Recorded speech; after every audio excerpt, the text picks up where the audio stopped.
오늘 함께 나눌 이 설교의 제목은 신발다운 시간 플로우입니다. 이 설교를 마칠 즈음에 이 의미를 온전히 알 수 있을 거라 생각이 듭니다. 사람은 유년기를 어떻게 보내느냐에 따라서 그 사람의 평생이 좌지우지하는 것 같습니다. 왜냐하면 사람은 어른이 되어서도 그 자신의 유년기를 품고 살아가기 때문이죠. 나이가 들면 우리가 때도 묻고 나이가 들면서 변하기도 하지만 우리 내면에 있는 그 자아, 그 유년기에 형성됐던 그 자아상은 평생 자신의 삶을 이끌어 갑니다. 사람들은 그렇게 자기 속에 있는 아이로서의 자신과 평생 동안 화해하면서 성장해 나가는 거죠. 그래서 유년기 때의 추억은 우리의 평생을 좌우한다라는 말이 틀린 말은 아닌 것 같습니다. 우리가 잘 알고 있는 이 모세도 유년기 때 엄청난 사건이 있었죠. 부모로부터 떨어질 수밖에 없는 그 상황. 그런데 갈대 상자에 버려진 그 아이를 그 바로의 공주가 건져내서 너무나 평탄한 삶을 살게 됩니다. 엄마는 유모 역할로서 그의 곁에서 있게 됐죠. 가난하게 살 수밖에 없었지만 오히려 풍요롭게, 그리고 어머니로부터 요게베스로부터도 신앙교육을 받으면서 풍족하게 살아갑니다. 하지만 그의 정체성은 여전히 애굽 사람이 아닌 히브리인이었다라는 것. 유년기, 청소년기, 청년기를 성장하면서 그는 애굽의 왕자로 살았지만 마음속 깊숙이에서는 나는 히브리인이야 라는 그 정체성을 잊지 않은 채 살아가게 되죠. 근데 그 정체성이 그의 삶에 큰 변곡점이 되어지는 하나의 사건이 생깁니다. 그가 다 커서 장년이 이르렀을 때에 자기의 동족인 그 히브리인을 보게 되죠. 어떤 상황에서요? 애굽인이 그 히브리인을 치는 그 장면을 보게 됩니다. 그걸 보면서 본인이 왕자로서 할 수 있는 것이 무엇일까 고민하다가 그 애굽 사람을 쳤는데 죽게 되죠. 어떻게 죽였는지는 모르겠습니다. 죽일 마음으로 쳤는지 아니면 쳤는데 죽었는지도 모르겠습니다. 하지만 성경에서는 애굽 사람이 이 모세 때문에 죽었다라고 말합니다. 그 사건 때문에 모세는 자신의 그 평탄한 삶을 다 내려놓고 광야로 떠나게 됩니다. 그때부터 모세는 원래 자신이 살아야 되는 삶을 사는 것 같습니다. 그가 미디안 광야에 머물게 됐죠. 그리고 거기에서 이드로라는 그 미디안의 제사장의 그늘 아래에서 그의 딸과 결혼해서 양떼를 치게 됩니다. 그는 자신의 동족인 이스라엘 백성들을 구원하고 싶었지만 그러지 못하고 도망갔어요. 그 마음속에 자신의 동족들을 구원하지 못했다라는 그런 부담감이 있었을 겁니다. 나만 살고자 도망했던 이 모세, 그 모세는 어떤 심정으로 광야에서 살았을까? 아마 마음 편하지 않았던 것 같습니다. 왜냐하면 이 모세가 아내인 십보라와 함께 아들을 낳는데 그 아들의 이름을 게르솜이라고 하거든요. 그 게르솜의 이름의 의미가 황무지에 낳은 손님이라는 의미이기 때문입니다. 황무지에서 낳은 손님. 본인이 여전히 황무지의 주인이 아니라 나는 손님으로 살아간다. 그리고 황무지라는 그 땅의 의미 자체도 내 삶이 결코 평탄하지 않다. 나는 그렇게 나그네와 같이 살고 있다라는 것을 그 아들의 이름을 빗대어서 설명하고 있는 거죠. 내 마음이 편하지 않고 내 마음에 부담감이 있고 내 마음에 어려움과 아픔이 아직도 회복되지 않았다라고 이야기하면서 사는 것. 모세의 삶이 그랬습니다.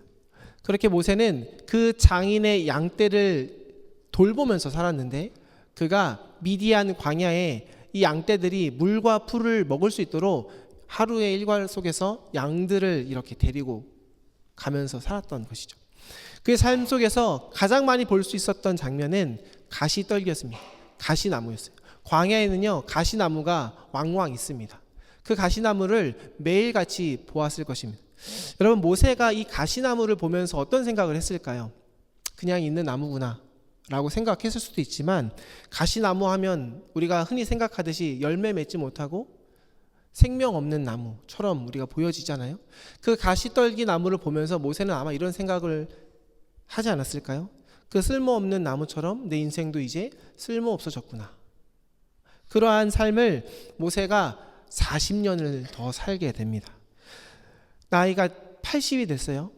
40년 동안은 풍요롭게 살았고 떵떵거리며 살았지만 그 사건 하나로, 실수였는지 의도적인 사건이었는지 모르겠지만 사람을 죽였다라는, 죽이면 안 되죠. 하지만 그 사건 하나로 40년의 그 세월을 자신이 봤을 때는 낭비한 그 40년을 살게 된 겁니다. 그러던 어느 날 그가 하루는 이드로의 그 양떼를 데리고 광야로 나가는데, 오늘 본문에 보면 서쪽으로 향해 갔다 그럽니다. 그가 양을 데리고 서쪽으로 갔는데 평소보다 더 깊이 들어간 것 같습니다. 그 서쪽에 어느 산에 다다르냐면 호렙산이라는 곳에 다다릅니다. 이 호렙산은 우리가 잘 알고 있는 신의 산입니다. 모세가 하나님의 율법을 받은 그곳. 그 호렙산에서 가시떨기 나무를 봤는데 그 가시떨기 나무가 불이 붙은 거예요. 근데 당시에 가시떨기 나무가 불이 붙는 것은 굉장히 평범한 일입니다. 해가 뜨거워서 이 마른 나무가 불이 붙는 것은 이 모세가 평소에 봤던 장면과 다를 바 없었습니다. 그런데 가만히 보니까 이 가시떨기 나무가 불이 붙어서 타야 되는데 계속 타지 않고 불이 붙어 있는 거예요. 신기하잖아요. 그래서 모세가 그 산으로, 그 가시떨기 나무로 근처로 갑니다. 그런데 오늘 1절 본문에 보면은 그 상황 이전에 오늘 본문에서는 그가 서쪽으로 갔다라는 표현을 기록하고 있어요. 여러분, 서쪽은 어떤 의미를 가지고 있을까요? 우리가 흔히 해는 어디서 뜨죠? 동쪽에서 뜨고 해는 서쪽에서 뜬다. 이것을 조금 우리가 인문학적으로 생각해 보면은 동쪽에서 뜬다라는 것은 뭔가 희망차오르는, 그래서 만약에 모세가 동쪽으로 갔다라고 했다면 그 의미는 그의 삶의 희망을 암시한다라면, 반대로 서쪽이라는 의미는 뭐예요? 그의 삶이 절망적이고 그의 삶이 씁쓸하고 어둡다라는 것을 오늘 이 성경 안에서 이 모세의 마음을 대변하고 있다라는 것입니다. 그 서쪽 끝에서 이 가시나무를 보면서 그의 씁쓸함을 다시금 되새기는 그 순간에 희한한 장면을 보게 되고, 모세는 그것을 보면서 가까이 나아갑니다. 그때 하나님께서 모세에게 말하죠. 모세야, 모세야. 여러분, 성경을 보면요, 하나님께서 이름을 2번 부르는 때가 나옵니다. 그 이유는 하나는 중요한 이야기를 할 때, 또 다른 이유는 긴급한 이야기를 할 때. 그래서 아브라함이 이삭을 바칠 때 이삭이 죽기 전에 하나님께서 아브라함을 부르죠. 2번 부릅니다. 긴급하니까 멈추라고. 그리고 하나님께서 또 야곱이 자신의 고향 땅을 떠나서 요셉이 초청해서 애굽으로 갈 때도 야곱의 이름을 2번 부릅니다. 가도 된다고. 하나님, 내가 나의 고향 땅을 버리고 애굽 땅으로 가도 됩니까? 괜찮다. 중요한 이야기를 할 때마다 하나님은요, 이스라엘 백성들의 이름을 2번씩 불렀어요. 사무엘도 2번 부르고, 예수께서 시몬 베드로에게 이름을 2번 부르면서 중요한 메시지를 전합니다. 오늘 하나님께서도 이 모세에게 중요한 메시지를 전하기 위해서 그의 이름을 2번 부릅니다. 낯선 광경 속에서 하나님의 이름을 들은 모세가 그 하나님 앞에 나아갑니다. 그런데 여기서 우리가 기억해야 될 것이 있습니다. 지금 모세가 서 있는 곳이 어디냐라는 거죠. 모세가 서 있는 곳이 어디죠? 그가 늘 양떼들과 함께 걸었던 그 일상의 삶의 한 부분입니다. 모세가 처음 온 곳은 아니고요. 처음 왔지만 광야라는 곳이 늘 새로운 곳이죠. 자기가 가는 곳이지만 늘 새로운 곳이 광야입니다. 그런데 오늘 이 서쪽이라는 그 말한 그곳에서 하나님께서 모세를 불렀다라는 것은 무슨 말이냐면 아마 이런 의미가 아닐까요? 일상이지만 우리의 일상이 조금 더 무료해질 때, 나의 일상 속에서 나의 아픔이 조금 더 나의 마음을 쓰라리게 할 때, 나의 일상은 행복할 때도 있지만 나의 그 일상이 때로는 의미 없게 느껴질 때, 삶의 목적이 뚜렷해서 내 삶을 진취적으로 걸어갈 때도 있지만 매일 다람쥐 쳇바퀴 도는 그 인생 속에서 나의 삶의 목적을 때로는 상실할 때, 나 스스로가 너무나 소중한 존재임을 알지만 때로는 내가 정말 가치 있는 존재인가라고 의심이 생길 그때, 즉 우리의 일상이 때로는 낯설게 느껴지는 바로 그때, 하나님께서 이 모세를 서쪽으로 가게 하시고 그 서쪽에서 하나님이 모세를 불렀다라는 겁니다. 하나님이 모세에게 찾아오는 그때, 즉 하나님은 우리에게 언제 찾아오실까? 한번 생각해 보십시오. 하나님이 우리에게 찾아오신다 할 때 언제 찾아오실까요? 첫 번째, 하나님이 원하실 때, 아니면 우리가 필요함을 하나님이 아실 때. 뭐 둘 다겠죠. 근데 저는요, 오늘 이 의미를 조금 더 깊이 생각해 보고자 합니다. 하나님은 언제 모세를 찾아가셨고, 그렇다면 하나님은 언제 우리에게 찾아오셔서 말씀하시는가? 우리 본문을 조금 더 살펴봅시다. 주님이 모세에게 왔을 때 모세가 이렇게 말합니다. 주님, 제가 여기 있습니다. 모세야 모세야 라고 불렀을 때 주님은, 모세가 주님에게 말합니다. 제가 여기 있습니다. 그때 주님 말씀하십니다. 이리로 가까이 오지 말라. 내가 선 곳은 거룩한 곳이니 내 신을 벗으라. 참 재밌는 것은 하나님이 모세에게 하나님의 사자를 통해서 가시떨기 나무에 그 불 붙는 장면을 보게 하셨다면 모세가 가까이 오는 것을 환영해야 되는데 오는 것을 오지 말라고 말합니다. 왜요? 그 땅이 거룩한 땅이라고. 그 땅이 거룩한 땅이기 때문에 너가 그냥 오면 안 된다는 겁니다. 오는 건 괜찮지만 신을 벗고 오라고 말하고 있습니다. 우리가 여기서 생각할 것은 하나님은 왜 여기가 거룩한 땅이라고 이야기할 것인가? 왜 여기가 거룩한 땅이죠? 그 답은 성경에 나와 있습니다. 땅은 가치 중립적이에요. 땅은요, 좋은 땅, 나쁜 땅이 없습니다. 그 땅은 그냥 그 땅이에요. 근데 그 땅이 언제 거룩한 땅이 되냐면 하나님이 계실 때. 우리 야곱이 형 에서를 피해서 도망갔잖아요. 고향 땅 브엘세바를 떠나서 그 외삼촌 라반이 있는 하란 땅으로 갔는데 이 야곱이 집돌이였어요. 집안에서 마음의 안정감을 느끼는 이 야곱이 집을 떠나는데 얼마나 두려웠겠습니까? 그 떠나는 그 야밤에 돌베개를 베고 잠을 자는데 환상을 보게 됩니다. 꿈자리에서 사닥다리에서 하나님의 사자가 오르락 내리락 하는 것을 보게 되고 그것이 하나님이다라는 것을 깨달은 다음에 그가 거기서 예배하며 그 자리를 벳엘이라고 말합니다. 벳엘. 엘은 하나님이죠. 벳은 집이라고 합니다. 하나님의 집. 야곱이 깨닫습니다. 나는 나의 집이 거룩한 땅이고 내 고향 땅이 하나님의 임재가 있는 것으로 생각했는데 하나님의 임재가 여기에도 있구나. 즉 하나님이 계신 곳이 평안한 곳이고 하나님이 계신 곳이 가장 안전한 곳이고 하나님이 계신 곳이 바로 거룩한 땅이구나. 그러니까 내가 외삼촌 집에 간다고 해서 그 먼 곳 하란 땅에 간다고 해서 거기에 하나님이 계시지 않거나 내가 더러워지거나 내 안정이 깨지거나 하는 것이 아니고 하나님이 나를 따라서 이곳에 함께 하시니 그 하란 땅에도 함께 하신다면 거기에도 안정이 있겠구나. 거기에도 평안이 있겠구나. 그곳도 거룩하겠구나 라고 야곱은 고백하면서 그곳의 이름을 베델이라고 지었습니다. 모세가 이것을 동일하게 경험하고 있는 거예요.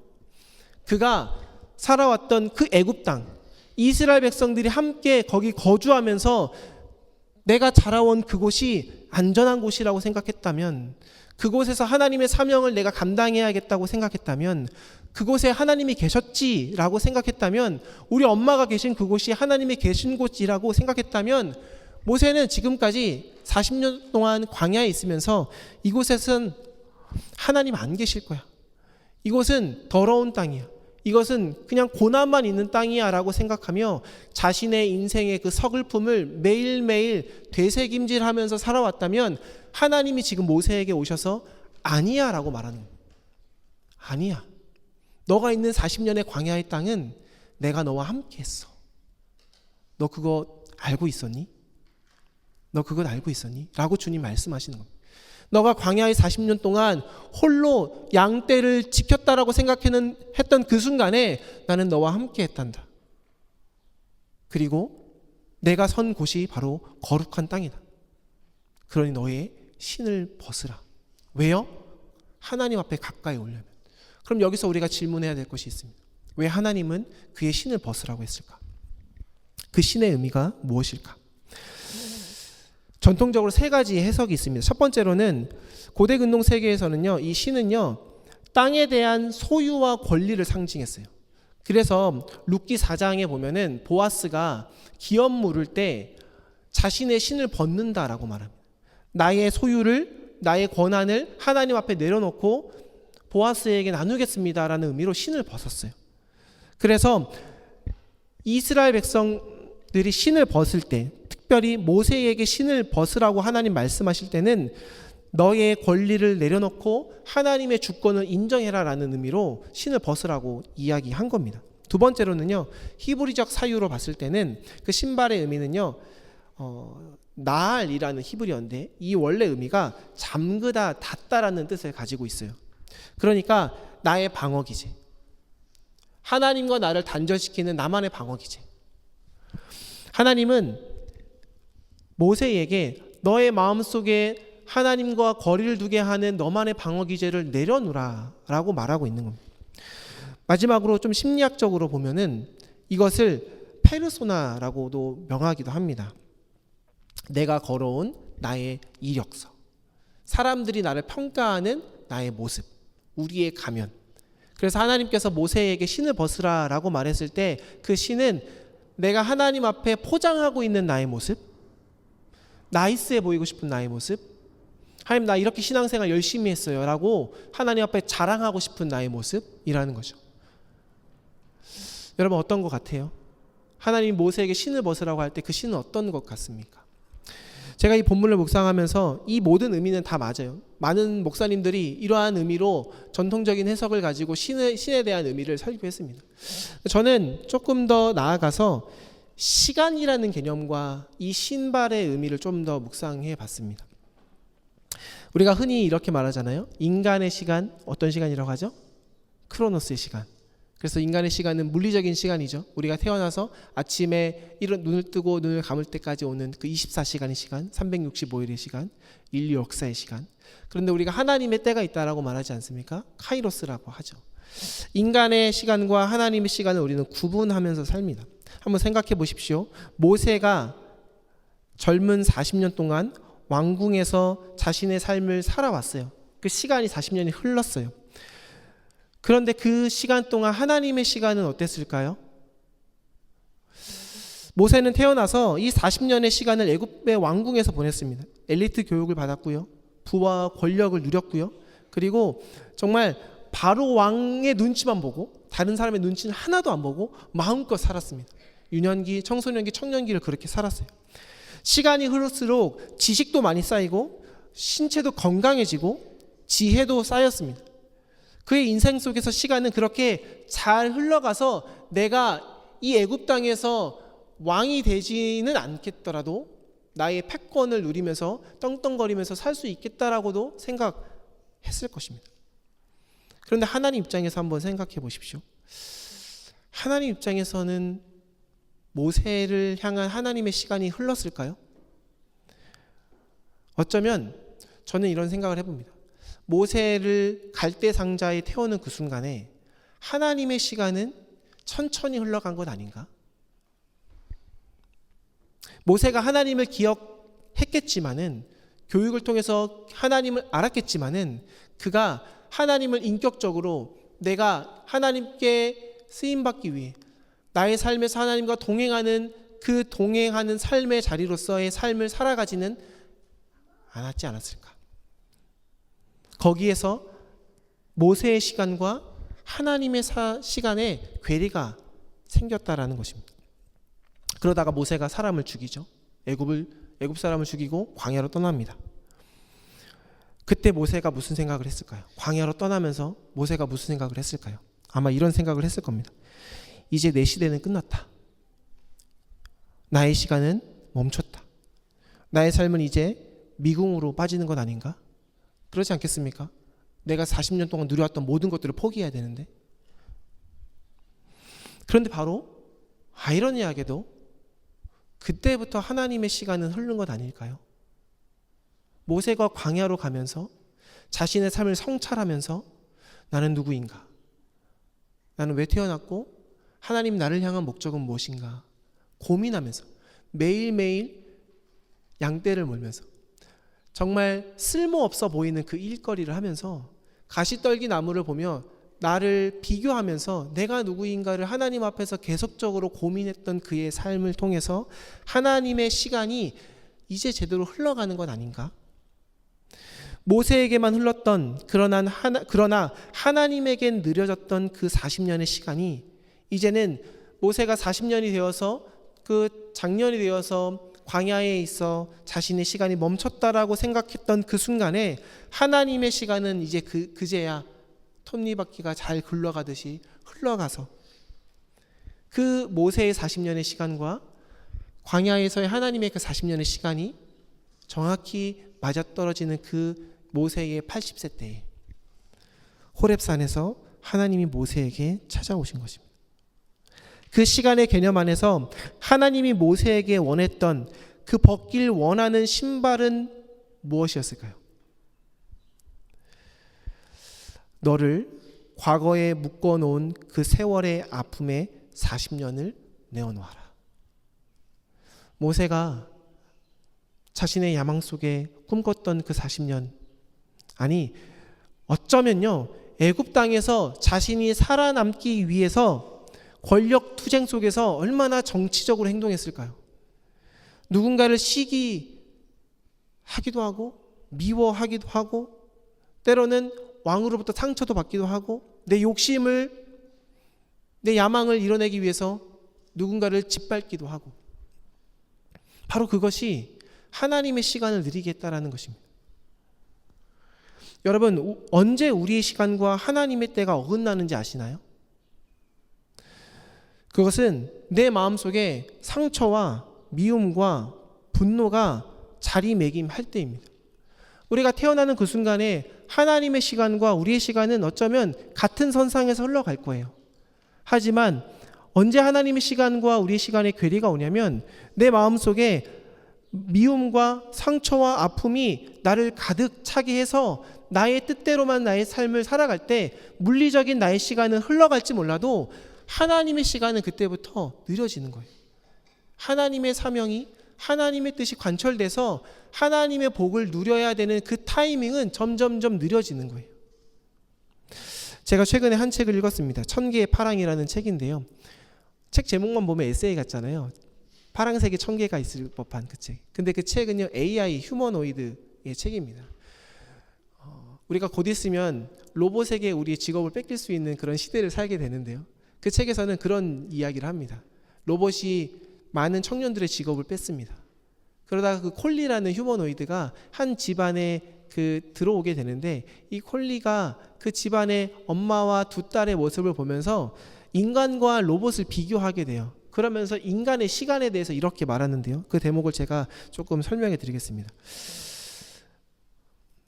인간을 곁에서 보니 사람의 시간은 일정하지 않은 것 같습니다.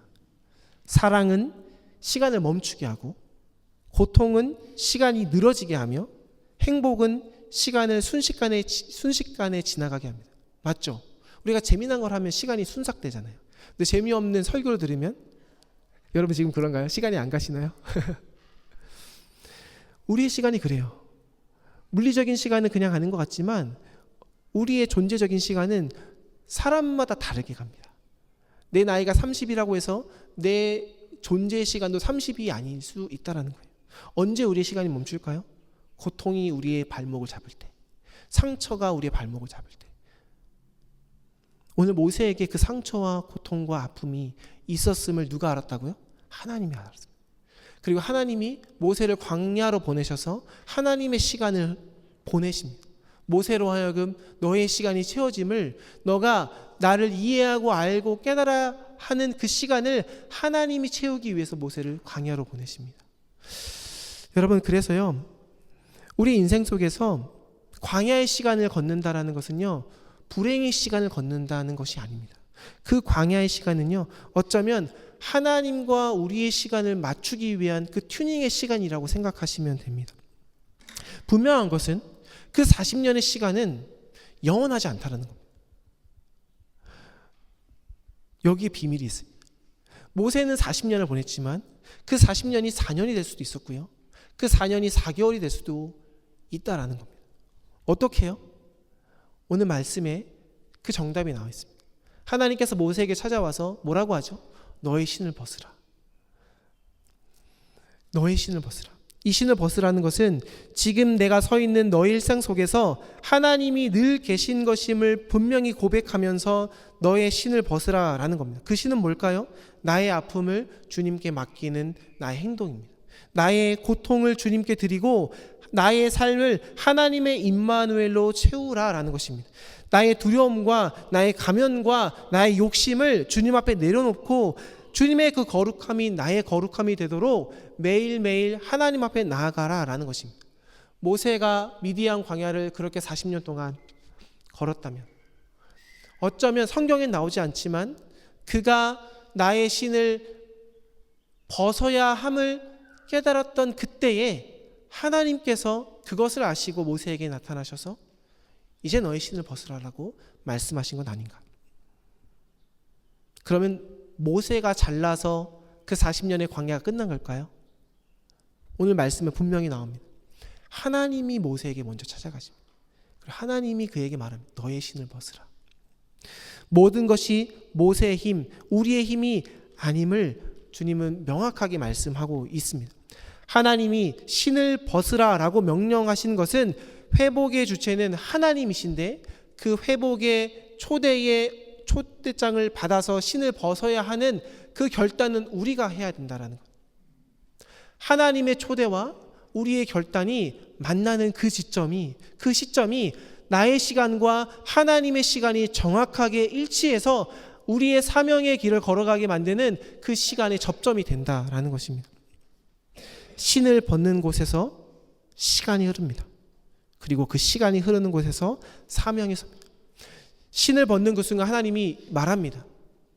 내가 너를 보내서 이스라엘 백성들을 구원하겠다. 내가 이스라엘 백성들의 아픔을 듣고 알고 보았다. 그러니 너가 이제 가서 이스라엘 백성들의 멈춘 시간을 이제 흐르게 하라라고 주님 말씀하십니다. 말씀을 정리할게요. 반주 좀 해주실래요?